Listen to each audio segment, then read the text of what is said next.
Subscribe now and press the bell icon. Never miss an update. नमस्कार, जय हिंद दोस्तों। स्वागत है आप सभी लोगों का आपके अपने और जो इस विद्युत चैनल पर। ये बाल विकास की एमपी टेट की स्पेशल सीरीज में दूसरा प्रैक्टिस सेट लेकर आए हैं। तो चलिए हम देर न करते हुए वीडियो को स्टार्ट करते हैं। पहला क्वेश्चन आप लोगों के सामने है। जल्दी से आप सभी लोग वीडियो को लाइक कर दें, अपने दोस्तों के साथ शेयर कर दें ताकि अधिक से अधिक लोग जुड़ सकें। अपराधी बालक कौन होते हैं? पहला क्वेश्चन। तो अपराधी बालक कौन होते हैं? जो असामाजिक कार्य करते हैं। जो बालक जो है असामाजिक कार्य करते हैं उनको अपराधी बालक कहते हैं। बढ़ते हैं अगले प्रश्न पर। देखिए, आप लोग अपना आंसर जो है कमेंट बॉक्स में कमेंट करें। क्वेश्चन नंबर 2 है आपके सामने। पाठ्यक्रम निम्नलिखित में से शिक्षण के कौन से चरण में आता है? दूसरा क्वेश्चन। सही जवाब होता है आपका स्वतंत्र चरण में। पाठ्यक्रम जो है स्वतंत्र चरण में शिक्षण के कौन से चरण में आता है? स्वतंत्र चरण में आता है। ऑप्शन नंबर सी बिल्कुल सही जवाब है। अगला प्रश्न देखते हैं। हाँ, सभी लोग अपना जो है आंसर कमेंट बॉक्स में लगाया करिए, जिससे आपको जो है पता चल सके कि आपकी तैयारी कितनी बेहतर है। स्मृति ने शिक्षण की तिद्वी प्रक्रिया में कार्यवाहक माना है। तो आपको बताना है स्मिथ ने शिक्षण की तिद्वी प्रक्रिया में कार्यवाहक माना है।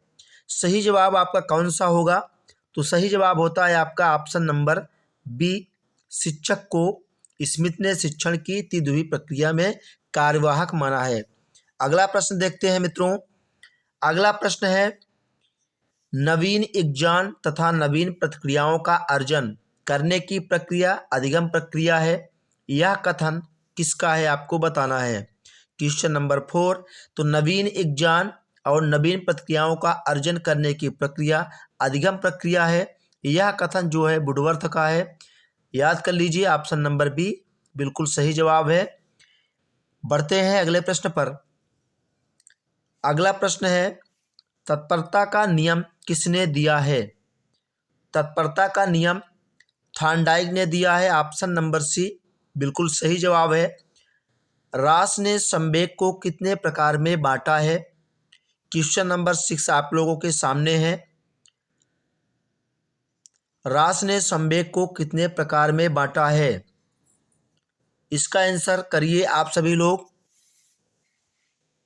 देखिए, रास ने संवेग को 3 प्रकार में बांटा है। ऑप्शन नंबर बी सही जवाब होता है। और मैकडूगल ने संवेग को 14 संवेग बताए हैं मैकडूगल ने। तो कंफ्यूज आपको नहीं होना है। रास के अगला क्वेश्चन, क्वेश्चन नंबर 7। भारत के संविधान में किसके लिए निःशुल्क अनिवार्य शिक्षा है? Question number 7 very important question है। ऐसे क्वेश्चन एग्जाम में बार बार देखने को मिलते हैं। भारत के संविधान में किसके लिए निःशुल्क अनिवार्य शिक्षा है? 14 वर्ष तक के सभी बच्चों के लिए। ऑप्शन नंबर बी बिल्कुल सही जवाब होता है। इसी क्वेश्चन को जो है कई बार तोड़ मरोड़ करके एग्जामिनर पूछता है आप लोगों से। अगला क्वेश्चन देखते हैं। अभिप्रेरणा की व्याख्या जन्मजात मूल प्रवृत्तियों के आधार पर की जा सकती है। किसने कहा है? Question number 8। अभिप्रेरणा की व्याख्या जन्मजात मूल प्रवृत्तियों के आधार पर की जा सकती है। तो मूल प्रवृत्ति की जब भी बात आ जाए आपको मैकडूगल आपका सही जवाब होता है। Option number A. अभिप्रेरणा की व्याख्या जन्मजात मूल प्रवृत्तियों के आधार पर की जा सकती है, मैकडूगल ने कहा है। अगला प्रश्न देखते हैं। निम्नलिखित में से कौन सा जन्मजात प्रेरक नहीं है? इसमें आपको नहीं का विशेष ध्यान देना है। एग्जाम टाइम में भी क्वेश्चन को आप लोगों को अच्छे से पढ़ना है, उसके बाद आंसर करना है। क्वेश्चन नंबर 9 है। निम्नलिखित में से कौन सा जन्मजात प्रेरक नहीं है? आदत जो होती है आप सभी की, ये जन्मजात प्रेरक नहीं है। भूख, प्यास, नींद, ये आपकी जन्मजात प्रेरक है। याद कर लीजिए। बढ़ते हैं अगले प्रश्न पर। अगला प्रश्न है, आपकी राय में शिक्षण को कौन सी प्रक्रिया मानना चाहिए? तो अपनी राय कमेंट बॉक्स में कमेंट करिए कि आपकी राय से जो ये ऑप्शन दिया गया है इसमें कौन सी प्रक्रिया मानना चाहिए। क्वेश्चन नंबर 10 सही जवाब होता है छात्र केंद्रित। छात्र केंद्रित जो है शिक्षण को मानना चाहिए। अगला प्रश्न देखते हैं। क्वेश्चन नंबर 11 आपके सामने है, नवजात शिशु का भार होता है। इस प्रश्न का आप सभी लोगों को आंसर पता होगा। नवजात शिशु का भार होता है 7 पाउंड। याद कर लीजिए, इंपॉर्टेंट क्वेश्चन है। ऐसे क्वेश्चन आपके एग्जाम में बार बार पूछे जाते हैं। बुद्धि के बहुकारक सिद्धांत के प्रतिपादक हैं।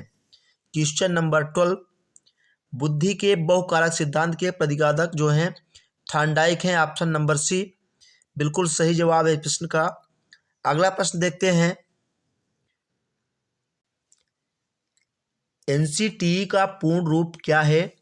तो एनसीटीई का पूर्ण रूप सभी लोगों को याद रहना चाहिए। बिल्कुल जल्दी जल्दी से आप सभी लोगों को कमेंट आना चाहिए और वीडियो को अपने दोस्तों के साथ शेयर कर दें। जितने भी आपके सोशल मीडियाज ग्रुप हो, फेसबुक हो, व्हाट्सअप, टेलीग्राम, तो आप इसे जल्दी से शेयर कर दें। वीडियो को अभी तक अगर आपने लाइक नहीं किया तो प्लीज़ लाइक करें। एनसीटीई का पूर्ण रूप आपसे पूछा जा रहा है क्वेश्चन में। क्वेश्चन नंबर 13 आपके सामने है।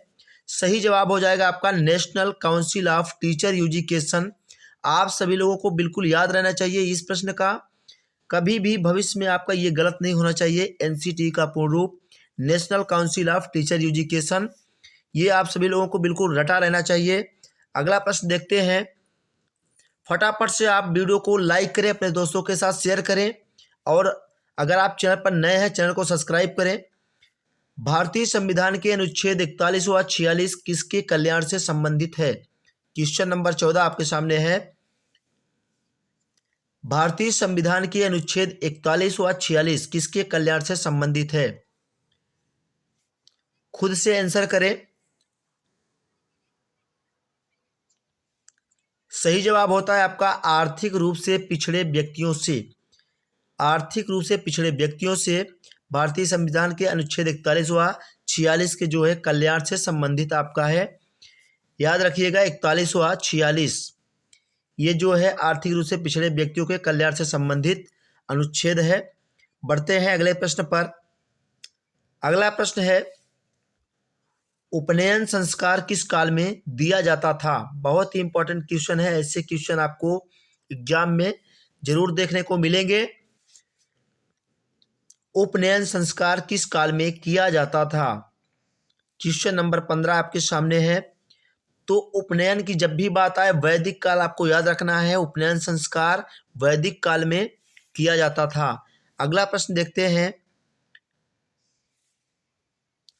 यदि छात्र अधिकांश कार्य स्वयं के हाथों से करेगा तो छात्र में शारीरिक शक्ति बढ़ती है, मानसिक शक्ति बढ़ती है, परिश्रम करने की भावना जागृत होती है और ऑप्शन डी है आपका आत्मनिर्भरता पैदा होती है। यदि छात्र अधिकांश कार्य स्वयं के हाथों से करेगा तो छात्र में आत्मनिर्भरता पैदा होती है। ऑप्शन नंबर डी इस प्रश्न का बिल्कुल सही जवाब है। अगला प्रश्न देखते हैं, निम्नलिखित में से जन्मजात अभिप्रेरक कौन सा है? इसके पहले आपका क्वेश्चन था कि कौन सा नहीं है और इसमें पूछा गया है कौन सा आपका जन्मजात अभिप्रेरक है। क्वेश्चन नंबर 17 आपके सामने है। सही जवाब होगा आपका ऑप्शन नंबर फर्स्ट निद्रा। नींद आपकी जो है जन्मजात प्रेरक है। उसके पहले हमने आपको बताया था भूख, प्यास और नींद आपकी जन्मजात प्रेरक है। खेलना, क्रोध, प्रशंसा ये सभी आपके जन्मजात प्रेरक नहीं है। अगला प्रश्न देखते हैं,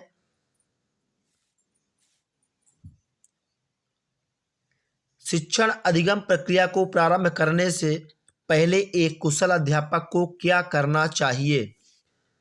छात्रों को दंडित करना चाहिए, चुटकुले सुनाने चाहिए, अधिगम परिस्थितियां उत्पन्न करनी चाहिए। शिक्षण अधिगम प्रक्रिया को प्रारंभ करने से पहले एक कुशल अध्यापक को अधिगम परिस्थितियां उत्पन्न करनी चाहिए। ऑप्शन नंबर सी इस पृष्ठ का जो है बिल्कुल सही और सटीक आंसर है। अगला प्रश्न देखते हैं। साइजोइड वर्ग में किस प्रकार के बालक आते हैं? मोटे, स्वस्थ, लंबे शरीर वाले, प्रतिभाशाली, प्रखर बुद्धि वाले, दुबले पतले लंबे शरीर वाले, उपयुक्त में से कोई नहीं। तो आपका ऑप्शन नंबर डी बिल्कुल सही जवाब होगा। साइजोइड वर्ग में इस प्रकार के कोई बालक नहीं आते हैं। ऑप्शन नंबर डी आपका इस प्रश्न का बिल्कुल सटीक आंसर है, इनमें से कोई नहीं। ऐसे क्वेश्चन जो हैं आपको फंसाने के लिए दिए जाते हैं। विशिष्ट बालकों के अंतर्गत निम्नलिखित में से कौन सा बालक आता है? क्वेश्चन नंबर 20 आपके सामने है। तो विशिष्ट बालकों के अंतर्गत पिछड़ा बालक, प्रतिभाशाली बालक, मंदबुद्धि बालक, ये सभी जो है विशिष्ट बालकों के अंतर्गत आते हैं। तो इस तरह आपका ऑप्शन नंबर डी बिल्कुल सही जवाब होता है, उपयुक्त सभी। बढ़ते हैं अगले प्रश्न पर। मनोविज्ञान शिक्षा का आधारभूत विज्ञान है, यह किसने कहा है? मनोविज्ञान शिक्षा का आधारभूत विज्ञान है, यह जो है स्किनर ने कहा है। ऑप्शन नंबर बी आपका सही जवाब है। मनोविज्ञान शिक्षा का आधारभूत विज्ञान है, स्किनर ने इसे कहा है। आधुनिक विज्ञान का अर्थ आपको बताना है। क्वेश्चन नंबर 22 में आधुनिक मनोविज्ञान का अर्थ है, आधुनिक मनोविज्ञान का अर्थ है व्यवहार का अध्ययन। ऑप्शन नंबर डी बिल्कुल सही जवाब है। ये भी बहुत ही इंपॉर्टेंट क्वेश्चन है, स्टार लगा लीजिए। ऐसे क्वेश्चन आपके एग्जाम में पूछे जाते हैं। अगला प्रश्न है, हिंदी अक्षरों को बालक किस उम्र में पहचानने लगते हैं? ध्यान रखिएगा, ये भी बहुत ही इंपॉर्टेंट क्वेश्चन है। हिंदी अक्षरों को बालक किस उम्र में पहचानने लगते हैं? सही जवाब है आपका 4 वर्ष की उम्र में हिंदी अक्षरों को बालक पहचानने लगते हैं। अगला प्रश्न देखते हैं। बुद्धि लब्धि मापने के जन्मदाता हैं, बुद्धि लब्धि मापने के जन्मदाता हैं। तो स्टर्न जो है बुद्धि लब्धि मापने के जन्मदाता हैं। ऑप्शन नंबर ए आपका सही जवाब है। एलेक्सिया है, इसमें आपके बहुत ही इंपॉर्टेंट क्वेश्चन शामिल हैं जो आपके एग्जाम में बार बार रिपीट हुए हैं। एलेक्सिया आपको बताना है, एलेक्सिया क्या है? एलेक्सिया जो है सीखने की अक्षमता। ऑप्शन नंबर सी आपका सही जवाब होता है। ये सीखने की अक्षमता एक विकार है। बढ़ते हैं अगले प्रश्न पर। प्रमापीकृत परीक्षण क्यों कराए जाते हैं? Question number 26। प्रमापीकृत परीक्षण पिछड़े बालकों की पहचान के लिए कराए जाते हैं। ऑप्शन नंबर सी सही जवाब होगा। प्रमापीकृत परीक्षण पिछड़े बालकों की पहचान के लिए कराए जाते हैं। अगला प्रश्न देखते हैं। शिक्षा मनोविज्ञान की उत्पत्ति का वर्ष कौन सा माना जाता है? तो शिक्षा मनोविज्ञान की उत्पत्ति का वर्ष ये ऑप्शन नंबर डी 1900 ईस्वी माना जाता है। ये ऑप्शन नंबर डी आपका सही जवाब है। ये भी बहुत ही इंपॉर्टेंट क्वेश्चन है, कई बार एग्जाम में रिपीट हुआ है। शिक्षा मनोविज्ञान की उत्पत्ति का वर्ष अगर आपसे जब भी पूछा जाए 1900 याद रख लीजिए। अगला प्रश्न देखते हैं।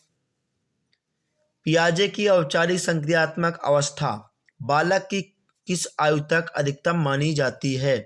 यहाँ औपचारिक संक्रियात्मक अवस्था आपसे पूछी गई है। पियाजे की औपचारिक संक्रियात्मक अवस्था बतानी है। ऑप्शन आपका सही होता है 7 से 11 वर्ष। जब भी आपके क्वेश्चन पूछा जाए औपचारिक संक्रियात्मक अवस्था पियाजे के अनुसार 7 से 11 वर्ष याद रखना है। अगला प्रश्न देखते हैं। जड़ बुद्धि बालक की आयु की बुद्धिलब्धि कितनी होती है? जड़ बुद्धि बालक की बुद्धिलब्धि बतानी है तो 71 से कम होती है। ऑप्शन नंबर डी सही जवाब है। अगला प्रश्न देखते हैं। अगला प्रश्न है, गर्भ में बालक को विकसित होने में कितने दिन लगते हैं? तो गर्भ में बालक को विकसित होने में 280 दिन लगते हैं। ऑप्शन नंबर डी इस प्रश्न का बिल्कुल सही जवाब है। आपके 30 इंपॉर्टेंट क्वेश्चन बाल विकास के इस वीडियो के माध्यम से पूरे होते हैं। अगला वीडियो आपको कल मिलेगा जिसमें आपके पर्यावरण होंगे। वीडियो आपको रोजाना मिलेगी। अगर आप चैनल पर नए हैं, चैनल को सब्सक्राइब कर लें, बेल आइकन को प्रेस कर दें, जिससे आपको हर एक नई वीडियो को नोटिफिकेशन सबसे पहले मिले। आपको रोजाना एक सीरीज मिल रही है, आप अपनी तैयारी को बेहतर कर सकते हैं।